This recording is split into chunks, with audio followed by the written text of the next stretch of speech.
እንኳን ደስ ያላችሁ።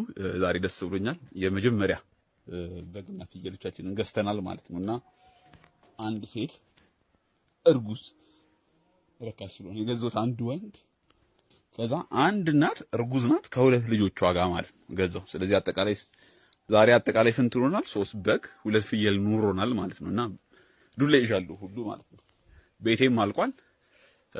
ያለውን ፕሮግረስ አሳያችሁ ብዬ ነው። ስንት ነው? ቀን 4 ማለት ነው። ቀን 4 ነው። እንኳን ደስ ያላችሁ፣ እንኳን ደስ ያለን። በግና ፍየል ኑሮናል ማለት ነው። ዛሬ ቀን 3 ነው። የዶሮአችን ቤት ዛሬ ስራ እየተሰራ አለ። በዚህ መልኩ ነው ሽቦ የሚታያችሁ ከሆነ እንደዚህ ሽቦ የተመታበት ነው። በረቱ እንደዚህ ነውና እዚህ ጋር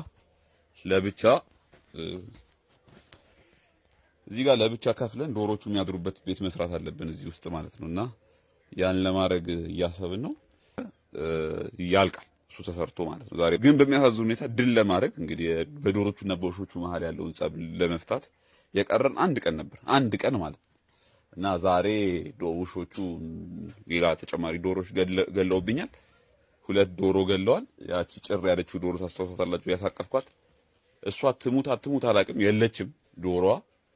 ግን እዛ እሷ ቤት ውስጥ የነበሩት ከሷ ጋር የነበሩ 2 ዶሮች ተገለዋል ማለት ነው። ስለዚህ ምናልባት ወደ ማታ አካባቢ ካገኘናት ደንግጣ ጠፍታ ከሆነ ዶሮዋ ማለት ነው ካገኘናት መልሳ እንቁላል ልታቀፍ ትችላለች። ካለበለዚያ ግን እንቁላል ከስረናል ማለት ነው። 3 ዶሮ ከስረናል ማለት ነው። አንድ ቀን ግን ነበር የቀረን። አንድ ቀን ነበር ግን የቀረን ለማሸነፍ ማለት ነው። ይሄን ችግሩን ለመፍታት እንደዚህ ስለፋ የነበረው ይሄንን ለማሳካት ነበር። አንድ ቀን ነበር የቀረን። እግዚአብሔር የፈቀደው ነው የሚሆነው። እንግዲህ ዛሬ ደግሞ 3 አተናል ማለት ነው። 3 ዶሮ እንግዲህ ቤቱ ያልቃል፣ ነገ ያልቃል። ነገ ካለቀ በኋላ ቤቱ ነገሮች ይስተካከላሉ ብዬ አስባለሁ። በተለይ እቺ ዶሮቹ የሚያድሩበት ነገር ከተሰራ እንግዲህ እንደዚህ ነው። የተራራው ጫፍ ላይ ስንደርስ አንደክምም። የተራራውን ጫፍ ወጥተናል። በጣም ብዙ ዶሮቻችንን እያጣን በጣም ብዙ ዶሮቻችንን እያጣን እዚህ ደርሰናል። አሁን ለምጄዋለሁ እና ስለለመድኩት የተለመደ ነገር ስለሆነ ምንም ችግር የለም። ለበጎ ነው። እንገዛለን መልሰን ዶሮአችንን ቤቱን ሰርተን እንጨርሳለን ማለት ነውና ለማንኛውም ያለበትን ፕሮግረስ ላሳያችሁ ብዬ ነው። ትናንትና በጨለማ ስለሆነ የቀረጽ ነው ስለማይታይ ነው። ዛሬ ቀን 2 ነው። ጭንቅላቴ ላይ ያለው ሙዚቃ ልንገራችሁ። እንትን የሚለው ሙዚቃ የደስታ ቀን ነው የምን ዝምታ ምናምን የሚለው አንድ ሙዚቃ አለና እሱ ነው ጭንቅላቴ ላይ እየመጣ ያለውና ዛሬ ቤቴ የደረሰበት ለማንኛውም ማለት ዛሬ ጣራ ተመቷል። እንኳን ደስ ያላችሁ፣ እንኳን ደስ ያለን። ሁሉም ለምናገር ትግስት አስጨራሽ የነበረ ስራ ነው። እዚህ ላይ ደርሷል ማለት ነው በረታችን። ነገ ከነገ ወዲያ በእርግጥ ምንድን ነው ስሙ ከዚህ በኋላ ሐሙስ ነው። ሽቦ እየተመታ ነበረ እዚህ ጋር ስለጨለማ አይታይም። እውነቱን ለምናገር በቀን ነገ አሳይጋችኋለሁና ዙሪያውን ሽቦ እንመታለን። ይሄን ይመስላል። ለማንኛውም የዶሮ ቤታችንና ለበግና ለፍየል ያሰራን ነው ቤት ይሄን ይመስላል። እንኳን ደስ ያላችሁ፣ እንኳን ደስ ያለን። እውነቱን ለመናገር ዛሬ በጣም ደስተኛ ነኝ እዚህ ላይ በመድረሳችን ማለት ነው። እግዚአብሔር እናመሰግናለን። ትግስት አስጨራሽ በጣም ትግስት አስጨራሽ ስራ ነበረ። ለማንኛውም እዚህ ጋር ደርሷል እግዚአብሔር ፈቅዶ ማለት ነው። እንኳን ደስ ያላችሁ፣ እንኳን ደስ ያለን። ዛሬ እንኳን ደስ ያላችሁ ለማለት ነው ይሄ ቪዲዮ ፖስት ማድረገው ማለት ነው። አሁን ከመሸ ግቢ ውስጥ የሆነ ውሻ ገብቶ ነበር መሰለኝና ውስጥ ተቀምጠን እያለ ዋሮ ናት አውቃው ዘላ ይወጣችሁና ስትወጣ ቤቱ ጣራ ያስገቡት ቆርቆሮ አለ አይደለ? ይሄ ቆርቆሮ ማለት ነው እግሯን ቆረጠብኝ ማለት ነውና ሁሌም ውሾች ጉዳት ያጋጥማቸዋል። ግን ጉዳት ሲያጋጥማቸው አሁን ከዚህ በፊት ዋሮ ከባድ ጉዳት አጋጥሟት ያውቃልና እሱን ያዳንኩት በምን እንደሆነ ታውቃላችሁ? በቡና ነው። ቡና የተፈጨ ቡና ማለት ነው። ተቆልቶ የተፈጨ ቡና የአንቲባዮቲክ የማዳን ባህሪ ያለው በርግጥ እየተንቀጠቀጠች አሟት። በተለይ ካሰርኩባት በኋላ ነው። ለማንኛውም ጊዜ ሪማርሽ በሏት በቅርቡ ታገግማለች ብዬ አስባለሁ። በደንብ ነው የቆረጣት እውነቱን ለመናገር ሙሉ እንትሩን ያላሳየኋችሁ ያው ቲክቶክ ቫይሬሽን ስላለው ነው። አይዞሽ እሺ እናቴ ይሻልሻል የኔ ቆንጆ። ማንኛውም ለሰውም ቁስል ማለት ነው ቡና ጥሩ መድኃኒት ነው። ቁስል ያደርቃል ቶሎ።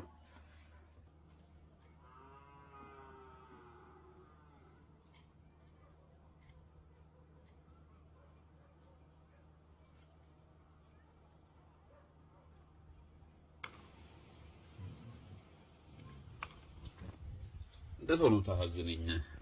እንዴት አድርገን እግሯን እንደምስጥ እያያችሁት ነው ዋሮቲ።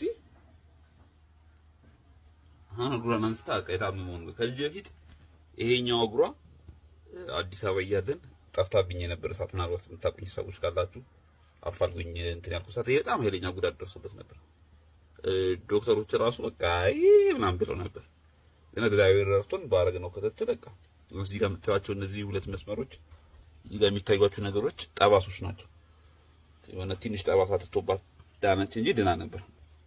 ጨርሻለሁ። መነሳት ትቻለሽ። ዋው ጨርሻለሁ።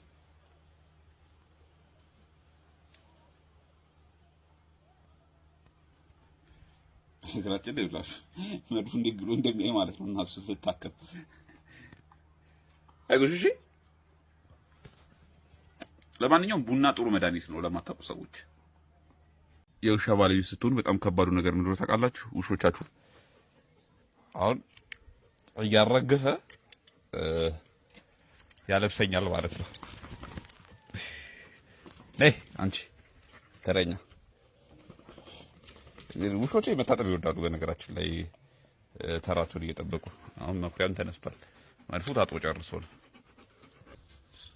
ውሻ ባለቤት ስትሆኑ ከጨዋታው እና ከደስታው ውጪ በዘለለ ደግሞ ውሾቻችሁን ማጠብ የእናንተ ድርሻ ነው ማለት ነው። ምክንያቱም ውሾች አያልባቸውም። የማያልባቸው ፍጥረቶች ናቸው። አሁን ፈረስ ምናምን ያልበዋል። ውሻ ግን ላበት የለውም። ስለዚህ የሰውነት ሙቀቱንም ቆሻሻውንም የሚቆጣጠረው ልትቆጣጠሩለት የምትችሉት በማጠብ ነው። እና ውሻ ማጠብ በጣም ወሳኝ ነው። ግን ያው አስቸጋሪ ስራ ቢሆንም ውሻ ማጠብ ውሾቻችሁ እስኪለምዱላችሁ ነው። ከለመዱ በኋላ ያስቸግሩ።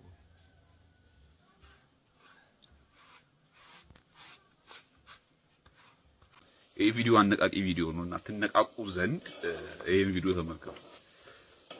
በኋላ ሰራለሁ ብላችሁ ምንም ነገር እንዳታስቀምጡ። አሁን ለምሳሌ እኔ ዛሬ ምሳዬን በኋላ ሰራለሁ እያልኩ 9 ሰዓት ሆነ። 9 ሰዓት ላይ ተነስቼ ልሰራ ስል መብራት የለም። ስለዚህ ምጠላውን ክሰል ማቀጣጠል እና በክሰል ምናምን መስራት አይገባው ማለት ነው። እና ምን ልላችሁ ነው፣ ምንም ነገር ለበኋላ ለነገ እያላችሁ አታስቀምጡ። መብራት እንኳን ከአቅሙ ይክዳችኋል፣ ይጠፋል ማለት ነው። እና ዛሬ ላይ በቀላሉ ልትሰሩት የምትችሉትን ነገር እንደኔ መብራት ጠፍቶ ክሰል አንድዳችሁ ምናምን እየተናደዳችሁ ልትሰሩት ትችላላችሁ። በዛ ላይ ደግሞ እየራባችሁ ማለት ነው። ስለዚህ እዚህ የዛሬው ምክሬ ለበኋላ ብላችሁ ምንም ነገር እንዳታስቀምጡ፣ ወይ ደግሞ ለነገም ብላችሁ ምንም ነገር እንዳታስቀምጡ። እስከ ዛሬ ድረስ እዚህ ከመጣው ጊንጥ ምንም አጋጥሞኝ አያውቅም ብያችሁ ነበር። ዛሬ ለመጀመሪያ ጊዜ ቤቴ ውስጥ ጊንጥ አገኘው ማለት ነው። እያያችኋት ነው ምን እንደምመስል ጊንጧ። ጊንጥ ማለት የማታውቁ ሰዎች እቺ ናት። እሺ። እና ከመሸ ግድግዳ ላይ እንደ እንሸራሪት ወጣ ነው ያገኘኋት። እና ለጥቂት ነው ነድፋኝ ነበር። ቃል አነሳስል እዚህ ጋር መጥረጌን ነው እንደተለመደው መጥረጌን ላነሳስል ነው። በነገራችን ላይ መብራት የለም፣ መብራት ጠፍቷል። እና መብራት ስለጠፋ ነው በባትሪ ቀርጻት። ስለዚህ ምን እናረጋታለን? እቺን ጊንጥ እንከርናትና ለነገ ጧት እናስቀምጣታለን። በሆነ ነገር እንያዛት። ከዛ ነገ በብርሃን እናያታለን በደንብ ማለት ነው። ውሾቼን እንዳነድፋቸው እቃ ውስጥ እንደምንም አድርጌ ከትቻታለሁ። እንደምታዩት አሁን እሾኳን አቁማለች ጊንጧ ማለት ነው። እዚህ ውስጥ እናሳድራትና ነገ ጠዋት እናያታለን። መንገዶች ሊኖሯት ይችላል። ምናልባት እዚህ አካባቢ የሚያስወጣት ነገር ሊኖር ይችላል። ግን መውጫ መንገድ እንድታጣ እናደርጋታለን ብዬ አስባለሁ። ለማንኛውም ካደረች ሳታመልጥ ነገ እናያታለን በደንብ።